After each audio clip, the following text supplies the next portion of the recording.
Good afternoon, and welcome to another Super Secret Project sketch. This is Eric Whalen from Super Secret Project X. I know, and I'm here, and I'm doing the thing. All right, this week, because I missed last week, we're going to skip over our last sketch. We'll get to it next time. We're doing the Black Cauldron series. Well, it's not really a series, it's a movie, but it's a series for me because I'm doing multiple characters.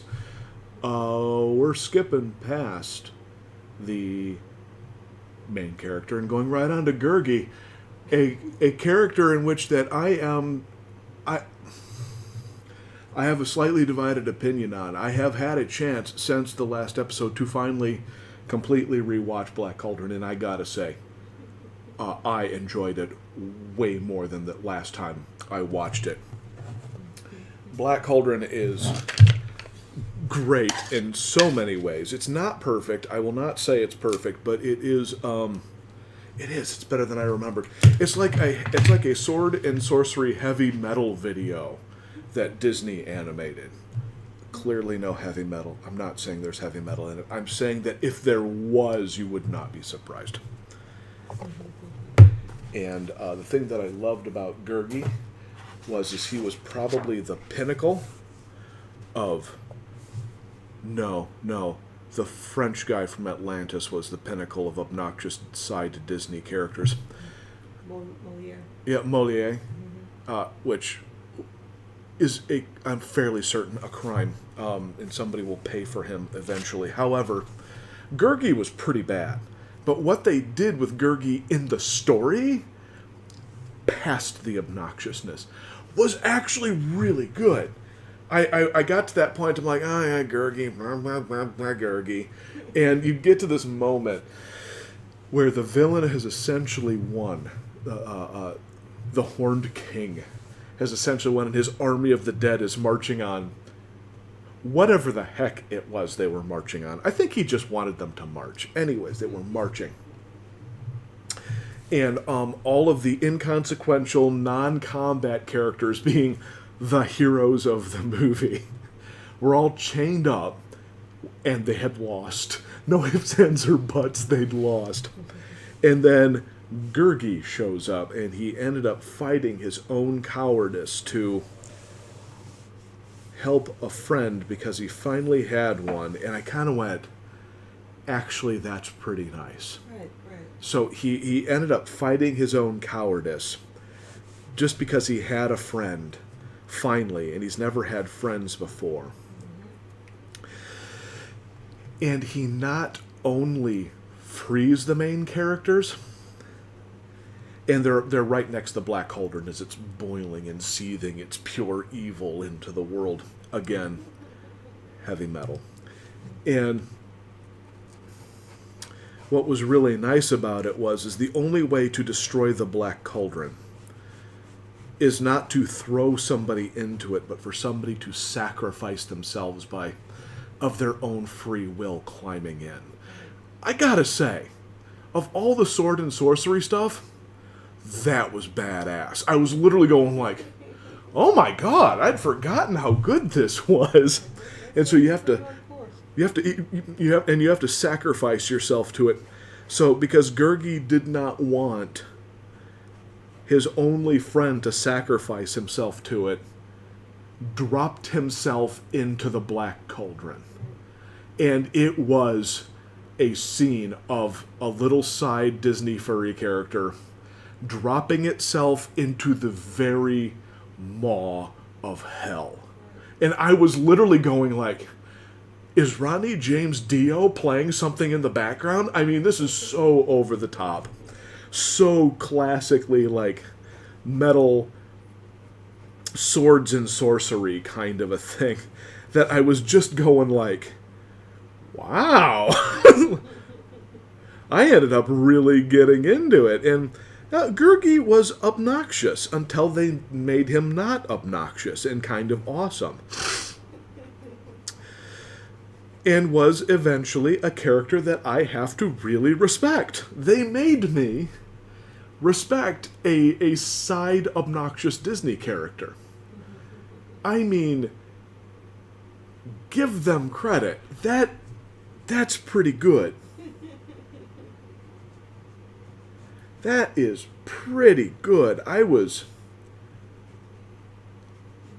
said last time, a couple weeks ago, we unfortunately every time I've seen the movie, You've fallen asleep. yeah, I've always fallen asleep because we've always watched it when I've just been extremely tired. I don't know why, but there's always something that just makes me I just go out and I try and stay up to watch it, and the next thing I know, I'm waking up in the exact same spot, Which is at the the end. end of the movie. Yeah. Okay, so So I can't really. I know Gurgi from videos and from shots and from the literature and from everything else, and of course I know the voice and everything, but his character in the movie I can't really say much about because since I haven't seen it, I don't really know. well, here's the thing. This is what catches me right off the bat about Black Cauldron. The beginning starts with like one of the darkest beginnings to most Disney movies. It tells how the Black Cauldron came to be. That there was this horrific, basically sorcerer that wanted to be stronger than the gods and blah blah blah. And some hero in an ancient time had gotten rid of them, but since this sorcerer was immortal and almost completely unstoppable, they dropped him into a black cauldron filled with molten black metal. This is a heavy metal thing. Like I was just going like, oh my god. And so his soul eternally exists in the evil of the Black Cauldron. And I'm like, this is cool. That's dark for you, Disney. That's what I'm saying. I was going like, wow. That's shock dark for Disney. That's really dark. Totally metal. It's totally metal. It's so I was like, oh, I'd forgotten about that beginning. That was really good. And watched the movie, and I liked a lot of the characters, and there was a lot about it that was actually really interesting and a good, solid movie. And I gotta say that I don't know what it was the last time I had watched it. I just wasn't that. I remember kind of enjoying it, but I was also remembering that there was issues with it. And yet now I rewatched it and I went, this is actually one of the coolest Disney movies I've ever seen because it fits right into that princess sword and sorcery kind of a thing. But the difference is it was good. And I hate to put it that way, but normally I end up kind of getting to the end and being like, yeah, they needed to make it a musical to save the story because the story was sort of like seen it. Like, just seen it. Like, seen it so many times where you're like, okay, fine, they changed the details, but so what? Black Cauldron legitimately had a different story, and it was dark, and it was interesting, and even though it probably could have been better somehow, it was neat because it wasn't about the main character becoming this dashing hero with a sword and saving the princess and this and that. It was literally about a kid that was just sort of given a mission and to keep this magic pig, hidden away, and accidentally fumbles right into the worst place, and should, in the context of other Disney movies, become the dashing hero and get the girl at the end and probably have 2.5 children or whatever. It's all very like... Live in the suburbs. Yeah, living in the suburbs, and honestly, it's like, it would be fine if it happened once or twice, but it happens like every single freaking time. And with this one, it was like, nope, the main character, his thing that he learned was, I ain't no hero. I'm literally the guy that takes care of the pigs. Like, it was just like, no, that's literally not me. That's not me. I'm the guy who takes care of pigs. And it was not like, oh, poor guy, he just takes care of pigs. It was like, no, it was like, this is my destiny. This is who I am, and I'm okay with this. I'm not a hero. And then there was sort of I think she was a chambermaid, and she wasn't a princess, and she wasn't in it to be like, in it for a boyfriend, or so. She was like, no, I just happened to be in this, and she was a little heroic. So, I mean, so was the pig guy. He was a little heroic, and then there was the minstrel, and he was, for a cowardly old minstrel with a bad hip, a little heroic.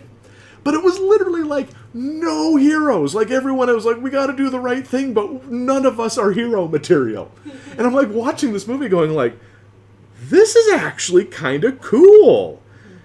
And then it gets to the end, and it's literally a bunch of non-hero characters being who they are, saving the day by not being dashing hero types defeating the dragon or whatever. It was like they were outgunned in every way. And it was literally because the villains were not paying attention to who they are that an opening was made and Gurgi sacrificed himself. And they kind of they basically took the villains out because because somebody sacrificed, did the ultimate sacrifice, and everyone else, played their parts and yada. And it was actually kind of neat. Like, I'm not saying it was the most perfect thing ever. From what my understanding, the original books were actually much more interesting and such. But still, I was kind of like, it's a real shame that this one flopped for Disney, because this legitimately was probably now one of my more favorite Disney movies, because I feel as if Ronnie James Dio should have done the soundtrack to it. I mean, it like legitimately had like this weird personality that you don't normally associate with Disney, and it was an interesting story, and went in an interesting, atypical direction, and it was just kind of neat. Is there some criticisms that I could have? Yeah. But interesting and great art direction. The character designs were nice. I loved the backgrounds. Characters went in interesting directions. A character legitimately sacrificed themselves because they're like... And that was the thing. Gurgi knew he was kind of a lonely piece of crap.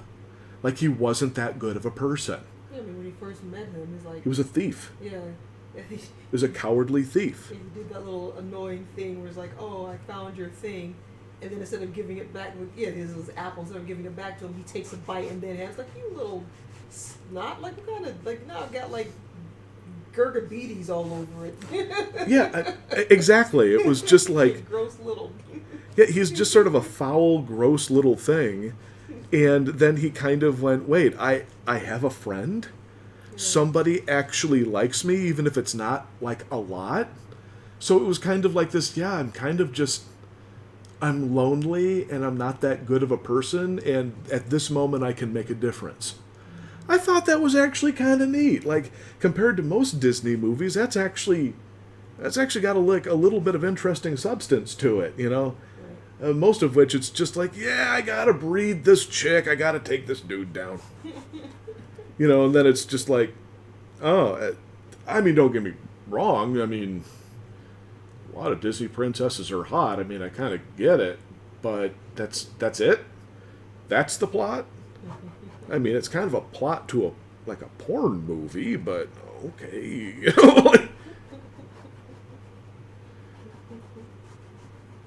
yeah. Not saying it's exactly, but, you kind of, it's sort of like the pizza guy showing up. Ding dong, extra sausage lady, Disney. It's...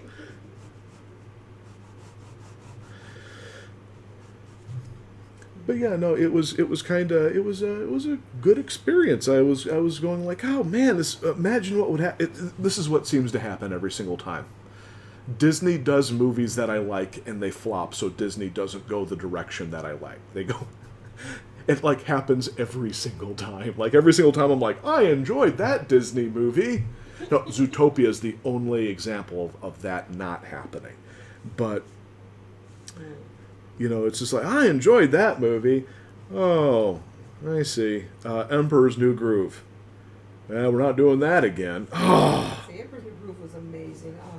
And Atlantis, outside of Moliere, outside of a couple bizarro plot things that they did, I liked Atlantis. I like that old adventure kind of story. And they're like, nope, not doing that again. I'm like, oh, come on. And then this one was like totally like a heavy metal sword and sorcery kind of a thing.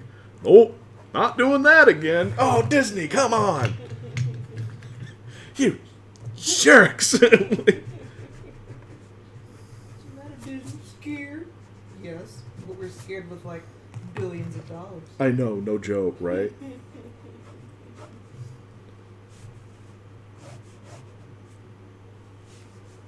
Yeah, and I mean, I'm glad that with a lot of the stuff that's coming through with Pixar, we're actually getting a lot of different stories. Yeah, We're thank God. Yeah, while I'm glad that Disney did the thing of being able to, they pushed the CGI technology, getting as realistic as they did. Now we're going back to the toony stuff, which Yep. I absolutely It was bound adore. to. It's just Yeah. nothing ever goes in one direction forever. Yeah, so I mean, we're getting back into fun, whimsical kind of fun stuff now. I have Luca on the list to watch for later. I'm wanting to watch that, and there's still a few we haven't watched. Yeah, there's a We couple might Pixar's I still haven't seen yet. Yeah, we haven't seen Soul. We haven't seen Coco. That looks good. Coco looks good. I just Yeah. haven't watched them for whatever reason. Haven't seen Big Hero 6. That's not Pixar. That's Disney. Yeah, it's Disney. We still haven't seen it yet. Yeah, I mean, I think the newest one that's going to be coming out that's going to be hopefully a little bit more fun and adventure dark, a little bit of dark and adventure, is going to be Lightyear that's going to be coming out here soon. Yeah, That's gonna be pretty that has cool. made me very curious. I'm wondering what they're doing with that. Mm-hmm. So I can't really say anything about it until I actually see it at this point. So Pixar has made it that whenever I have a doubt in my mind, I'm like, nope. They've proven themselves every single time. Mm-hmm. So, wait. Is Lightyear Disney or Pixar? Pixar, because It is Pixar. Okay. It's the Toy Story stuff. Well, no, I know it's the Toy Story stuff, but that doesn't mean that Disney might not have picked it up and did something with it. It's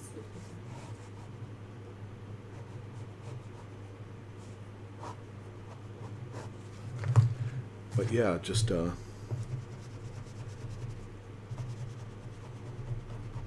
still waiting for that. that's it. So both Soul and Coco looked like they were emotionally crushing, and I couldn't handle it at the time. That's why I didn't watch them. Which is what They've gotten me gun shy after Up, Inside Out, and the end of the last Toy Story movie. They've got me completely gun shy. Second to last one. Second to last.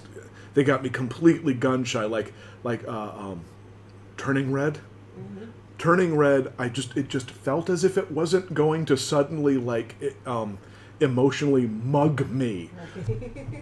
Like, I am so serious. They have reduced me to a whimpering little wet child in the theaters at times. They can be so emotionally brutal, and if I am not ready for it, Yep. and both of those look like they were, what was the one, the fantasy one, Bound, Oh, the Onward Bound, Yeah. Onward. Onward. It's just simply called Onward. Yeah. and you know the one I'm talking Yeah, about, yeah, like with that one still was actually had a pretty solidly kind of not super crushing, which was nice, but still kind of a crushing kind of bit at the end with the whole, dead father, Yeah, kind of yeah. thing, and and that was awesome. But I also got into that one going like, this one probably isn't crushing, and then I'm like, it's almost crushing, but I can make it through, like, Yes, it was called Onward. Yes. onward. Go.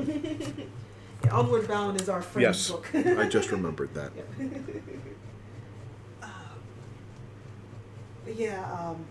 Coco, I heard, yes, that one is an emotional, it'll get you. Soul, I heard not as much, but I Okay. heard it is pretty emotional. Well, I would Yeah. imagine with a dude dying in it. Yeah. I mean, if they can make a childhood invisible friend one of the most crushing things I've ever seen. Oh my I've God. been wanting to rewatch Inside Out. yeah, Inside Yeah, Out me again. too. Well, not only that, but that scene with the little girl by herself walking down the gray street of emotional emptiness. I was just like, I mean, I legitimately was horrified at moments. I mean, like on an emotional level, that is a brutally emotional movie, and you're going like, It was to do with emotions, yeah. but that's what I'm saying is, I'm like, oh, that there's these moments where I'm like, do I want to invest my energy into this right now? Like, I know it's going to be good, but Yeah, the part that with the well, aside from Bing Bong with and oh, Bing Bong was brutal. yeah, on, Bing Bong was brutal. yeah, uh, the part when the girl Riley when she just Yep. emotionally just shuts off and goes numb. That is hard to watch. I felt that. That is hard to watch. Yeah, there was a time in my life where because I am pretty much, and I will fully admit, I'm emotion on fire. I burn hot a lot of times. And when Yep. I don't my emotions, they are very intense, and like the the first time I emotionally just shut down and just went numb was one of the weirdest. It's that Yeah. emotional setup is It's something that I've done quite a bit, and it is not something to laugh at. It is a really it's not pleasant once you realize what's going on. well, it's brutal, Yeah, and they depicted it yeah. very well. And on top of it, the loneliness and yeah, no, that's man, that's why I haven't been catching some of these movies. I just figured it out. They've made me emotionally gun shy. I'm certain of it now because there's bits and pieces where you just go like, why do I go for The Incredibles and The Incredibles 2? Because I know that it's brutal, but I know how it's brutal, and I can kind of take it. Yeah, there's actually been some talk with people actually saying how they avoid Pixar movies because they're already mentally Yeah. not well. Well, they're really serious. Yeah, so they literally avoid that because they're like, we're not ready for the emotional ball kick. Yeah, that's no, going to happen, and they're just like, we don't want to go through all that stuff because we've already been traumatized real life. We Yeah. don't want to see it in our entertainment. Well, the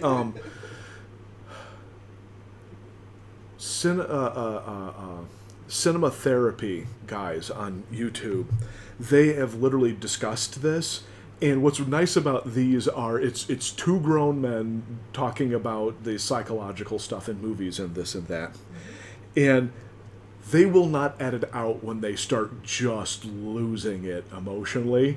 And there's these moments where, and they did Inside Out, and the one guy was dead quiet and tears are running down his face.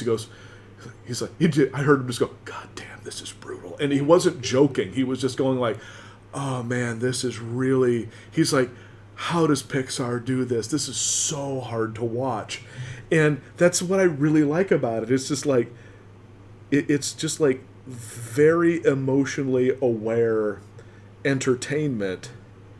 And they're like, no, it's, if you can't handle it, do not watch it. And I really appreciate that. But it also means that I'm now a little gun shy around some Pixar movies. Because the beginning to Up was so, I mean, maybe to a kid it would be kind of hard to watch. But to somebody above a certain age, that is every horrible, awful thing that you can imagine. You know, you finally find the person you've been looking for, and you finally have that life that you were always hoping for and always wanting, and then they're taken from you, and you're alone, and you're bitter in an empty house. And I was literally in the theater, and I think I was in my 30s at the time, and I'm literally staring at the screen going like, that is one of the most horrifying things. And it wasn't horror, it was just like, no, this is really something that happens, and you just go like, oh my God. I know I cried pretty good at that part. And the funny thing is, at my job, uh, the manager there, he's a big sports fan, and so during and as everyone knows who I worked at a comic shop, so Tuesdays were get stuff ready for Wednesday new comic book days, and so he knew that I wasn't a sports person, but he would turn it on to this one particular sports channel that had not only were the guys sports guys, but they were also pretty funny, and they were also kind of comedians, and so they would actually like laugh and joke as doing the sports stuff, and had funny bits, and so I actually enjoyed the fact that, hey, these guys are actually pretty funny, made things go by a bit more faster. And so they were actually talking about Up when it came out, because they had all seen it, because they got kids and stuff, and so they're like, yeah, we watch the Disney stuff and all. And one of the guys, I'm going to censor myself, but he was like, yeah, I just want to give a shout out, thanks Pixar for making me cry like a little bee. Yeah, it's so funny when people go like, okay, so I watch a lot of, not a lot, but enough of author stuff on YouTube just to kind of like, maybe I'll pick up a little something interesting here and there. And there seems to be this brand, and I'm not judging exactly, but this brand of author and this thought process that I don't agree with. And though I can see where they're coming from. The idea is the stronger and more brutal the language, that makes it mature. Yeah. And this is where I disagree with it. Just because you make it so kids can't read it doesn't make it mature. Now, I can do something with lots of cursing and stuff in it. It could be funny or this and that, but that doesn't make it mature. The stuff I see in Pixar movies for kids, that's mature. There's this emotional maturity there that is just, there's moments of real brutality, and it's emotional. And it's so hard to watch. So it's like, fine, you use a bunch of curse words or whatever, or it's gory or whatever. It's like, okay, I'm not against it. I'm not a snob. I'm not going to sit there and like judge. But that doesn't make it mature. The stuff I've seen in Pixar movies, that makes it mature. That level of, emotional maturity where you could just sit there and rip the guts out of full-grown adults and get them to start crying in the theater. That, to me, is mature. Even if kids don't fully understand what's happening, the adults do. And it's just brutal.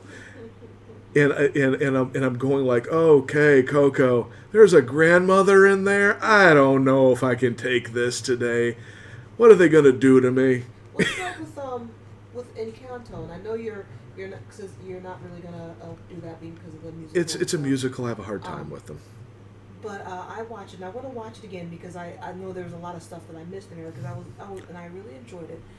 But man, the way that they depicted generational trauma, when they told the story of what happened to the Madrigal family, the magical family that lives there and stuff.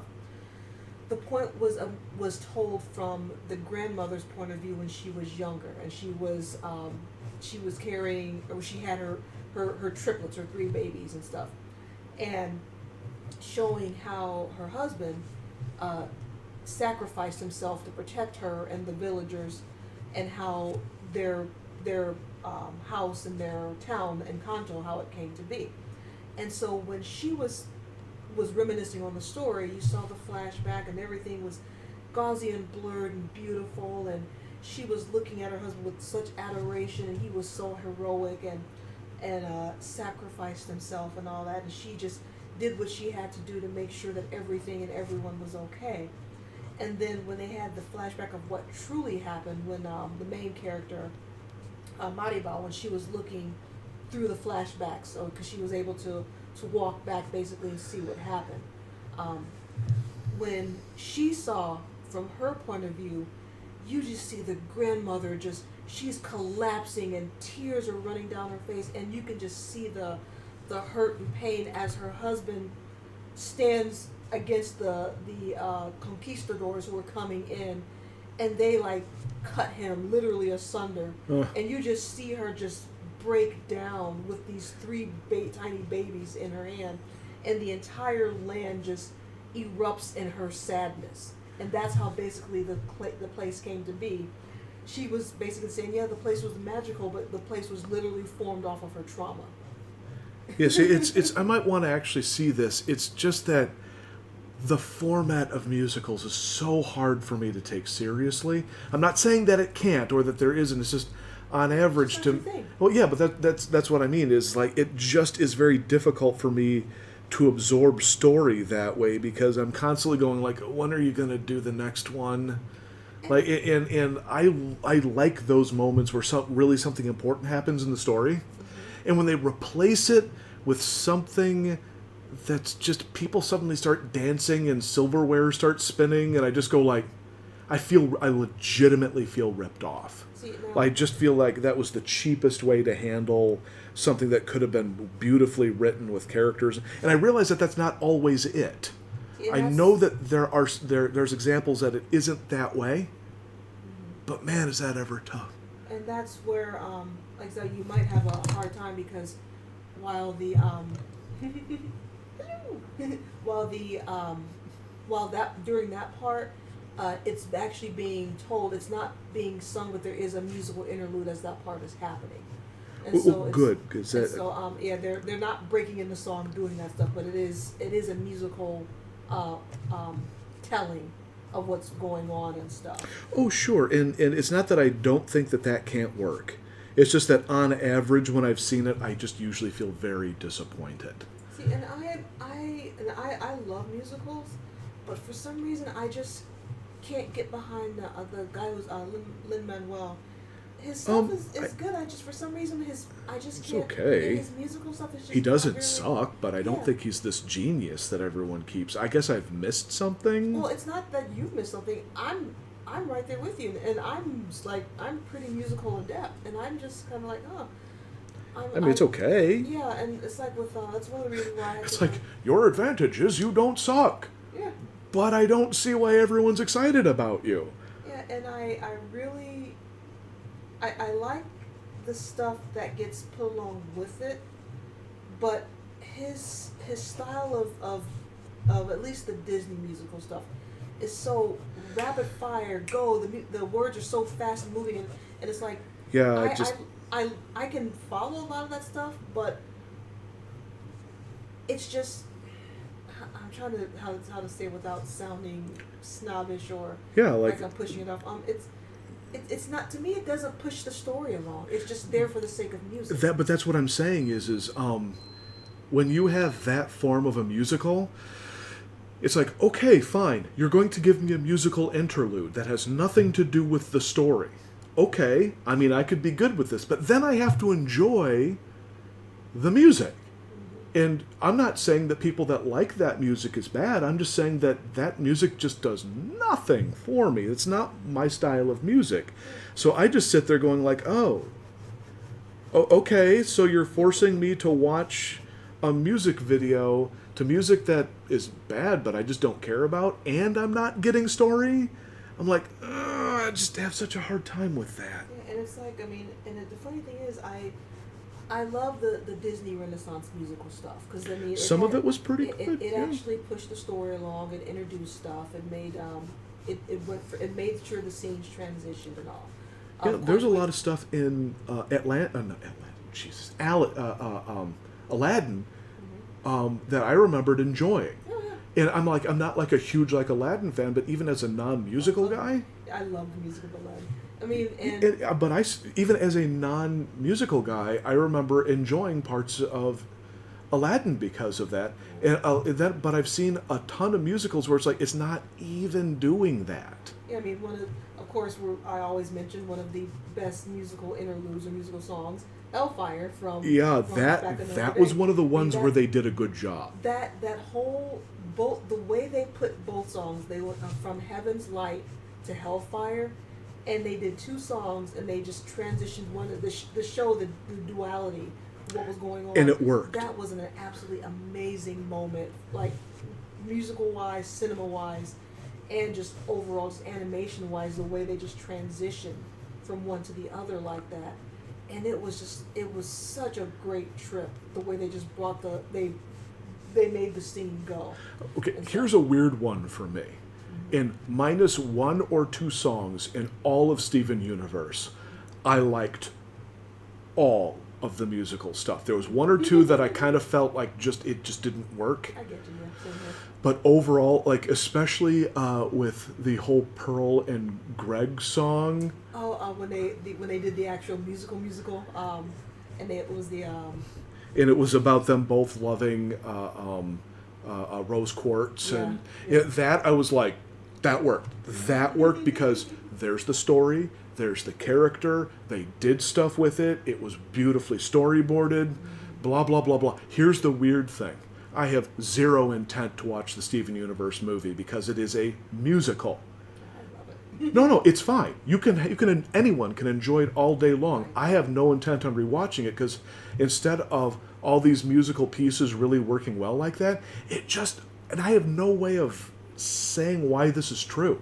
It just didn't work for me. I just was exhausted by the end, going like, this wasn't as good as the series. It was just like song and here's another song, and no, I like what's going on with the story, but can I have more story and less song?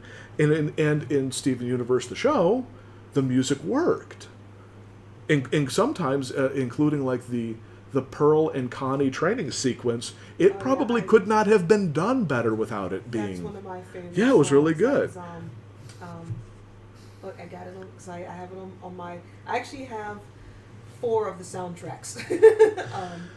Oh crap! What is the name? So it's not that I hate musicals; it's just that I prefer the plot and the character first. Do it for him. That's what it is. Yeah. Yeah, do it for her.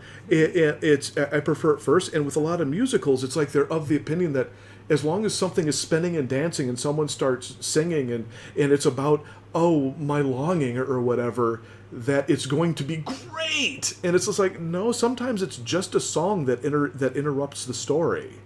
And I hate to say this, some people don't like that. It really bugs me. So if you do music in something, make the freaking thing work. And Disney, more often than not, doesn't. It just feels like they're like, okay, here's the I used to work with an ex-Disney animator, and he was like, oh yeah, you mean the blank song and the blank song? I'm like, and it was just down to a formula, and that's what it feels like but that's what I'm saying is it feels like it when you're watching it.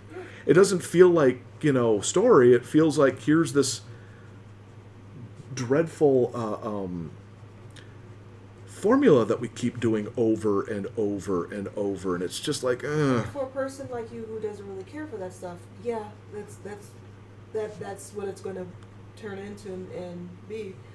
But then for the kids who this is their first time watching this stuff, they don't have the formula yet. They don't have the down pat. And then for those of us who do enjoy it but still know the formula, we can like, here comes here comes the big overall cast song. Here comes the sad song. Which is fine. I mean, I don't want to ruin anyone's time. I really don't. But there's just times where I kind of was like watching Moana, for example, and I legitimately felt ripped off time and time again, going like, that looked like that could have been a great character moment, but instead they're singing, and I don't give a crap.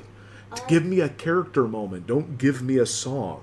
I felt that way with Moana when they did the when the grandmother died, and they did the whole thing with the stingray.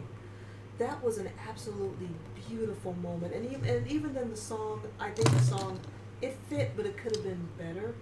But the whole thing of her, like meeting her grandmother as a stingray and going back and basically her going back to her element and stuff was really, really, it was beautifully done. It's just that I just wish I wanted to see it pushed a bit more.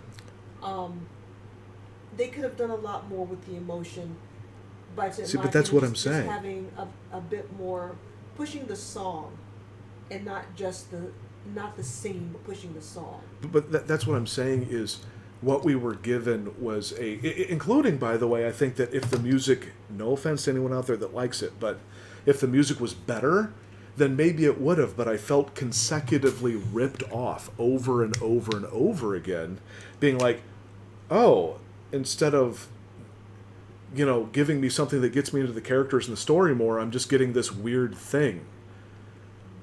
Okay. And then I don't even remember how Moana ended because I just didn't care anymore.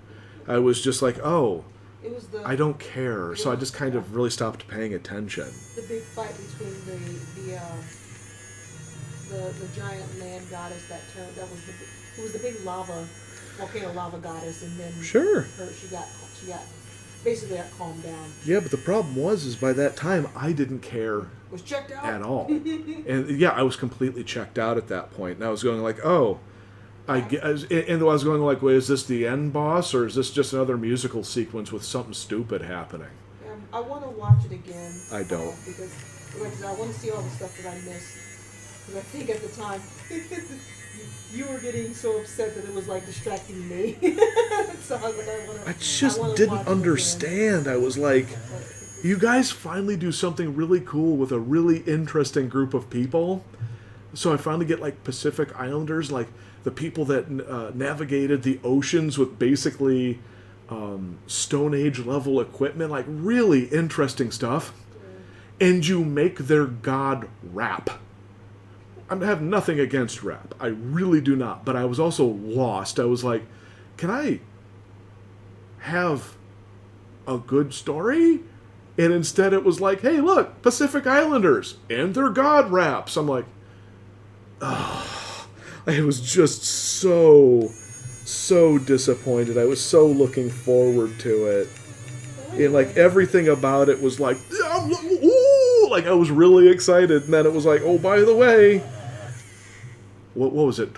14 songs or something, and like maybe one of them once had something to do with the plot at best. It was awful. Disney has 4 to 5 songs. Usually it's around 4 songs. They have the opening song, they have the character establishment song, they have the big number with everybody. Then let's see, there's the villain song, and then there's usually the third act song basically. So that's usually around 5. Yeah, Moana had like I think 7 or 8. It was awful. It just wouldn't stop. I actually got up to do the dishes because I wanted to. I wanted to actually do the dishes over watch Moana. Maybe I need to put Moana on more often. Yeah, no joke. Right? Get more dishes done. I know. Not even gonna argue that. But I'm just saying though, is Disney made a movie that I preferred to do house chores over watching it. I'll watch it again at some point because I want to see all the stuff Well, that I missed. you can definitely have fun with that. Yeah, but anyway, back to our original programming here because we went way off tangent as well. Yeah, but that was what was one of the things that was really great about Black Cauldron. No interruptions to the characters and the plot. It was just okay, fine. You can have issues with like some of the story elements, or maybe you didn't like a character or blah. That's fine, but it was all character and plot. They didn't suddenly interrupt and he had a song about how I suck and I'm going to become a hero and get the girl. There was none of that stupidity. It was all like, hey, dude, there's a story happening. I'm like, oh, wow, story. How novel, Disney. I'm trying to think, because that was like, what was that, 84, 85? Something like that. I think they were, well, I think it was earlier than that, but I know they were going back and forth. So they had that, and then I think they started up the musical thing again with, well, let me think. Because technically, no, I take that back. You had Great Mouse Detective, which was I need to rewatch that. That had music in it, and that again one of my favorites. And I think we have it. I think I have it on DVD in there somewhere. Well, we have Disney Plus. It's bound to be on there in HD. Yeah, that's true. Yeah, but It does have songs. I mean, Radigan's song is just amazing. So again, I'm not against music, but it has to work. Yeah, and it did because it was describing who he was. But it wasn't like, again, it was a musical. It was a movie that had music in it. Right. And then let's see, we had that, and then musical. I think Oliver and Company was a musical because the main character, Dodger, was played by Billy Joel.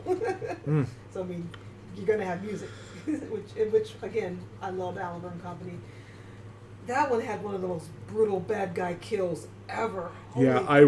I remember that. I was like, oh jeez. Yeah, I was really surprised they got away with that one. I was like, I mean, even the bad guy's main, like his henchmen, which were not henchmen, but he had like Dobermans that were like his the opposite side of the group of animals, or the group of dogs that were the heroes and stuff. Sure. And during the one thing when they were all trying to escape on the whole train and all that, on the train tracks, I think was it one of the Dobermans actually got flung off and got electrocuted on the train tracks. Something like that. Yeah, it was pretty brutal. Yeah, and then the bad guy, wow, that was almost like Tarzan bad guy levels right there. See, that's what got me about a lot of the Disney stuff. Like, I always liked a lot of it, except that they could never let me really, really, really love it because they would make these weird decisions. Like, I'm sorry, I just don't want to see a pack of apes break into song. I just don't care. On the other hand, I would like to see, and it's fine that you do Tarzan with talking apes. I'm okay with this. I'm cool with that. Yeah, and hey, if you have apes break out into song, let me really get into it. But just to sit there so I can go like in the theater, like that's sorry, not gonna happen. I mean, even if they did Black Cauldron, I've been joking about Ronnie James Dio. Even if they did Black Cauldron with him doing the soundtrack, there's a chance where I'm going to be like, character and story? Am I getting the story? Am I getting the characters? The music's fine. Yeah, Do the thing. Like I said, as much as I love musicals and stuff, my whole thing is usually the answer is, or the question is it necessary to the story? Yep. Is it pushing it along? Is it actually like telling the story along with it? Like, if it's yes, yes, and yes, then right on. Let's enjoy the music, and hopefully the music doesn't suck. Simple as that. But yeah, if it's just there for the sake of, well, we got this big Time to name fill. person, and they want to do music, so we're gonna do music. I'm like, oh, okay. Yeah. I mean, Who cares? I mean, with Tarzan, like the apes didn't actually break out singing. Thankfully, they just did. It was a whole musical sequence where they had like the they were hitting. That's what I'm remembering. Yeah, because Okay. Tarzan wasn't a musical. It was they got Phil Collins to do the music. Okay. I then I'm remembering a little incorrectly. But I remember scenes where I was just kind of going like, Yeah, that song was called "Trash in the Camp." Actually. yeah. All right, real quick. Do you want a schedule of upcoming episodes and links to missed episodes sent to your email? Then go to supersecretprojectx.com/ericart and sign up for my newsletter at the bottom of the page. Bada boo, biddly boo, transition, doing there we go, we're back. All right. So, now keep in mind, I did not plan last week to not do a sketch. So, I accidentally created a situation here, and we're just going to go with it. We're going to go with it because the fact is simple. Gurgi needs love too. Though this is probably highly inappropriate, but what are you going to do? It's medieval times. It's medieval times. The laws were different. As is tradition. When two characters face each other in my sketchbook, hermetically sealed together for eternity, they always do so, and in this case, with a very uncomfortable kiss. Oh, Gurgi, you're doing the smell. You're doing the munchies and crunchies, I'm thinking. Oh, I no, know, no, just no. everything about that was bad. Unpleasant. Everything about that was bad. All right. Bad, you should feel bad. I do not at all, because it was funny. All right. You guys have yourself a good week. We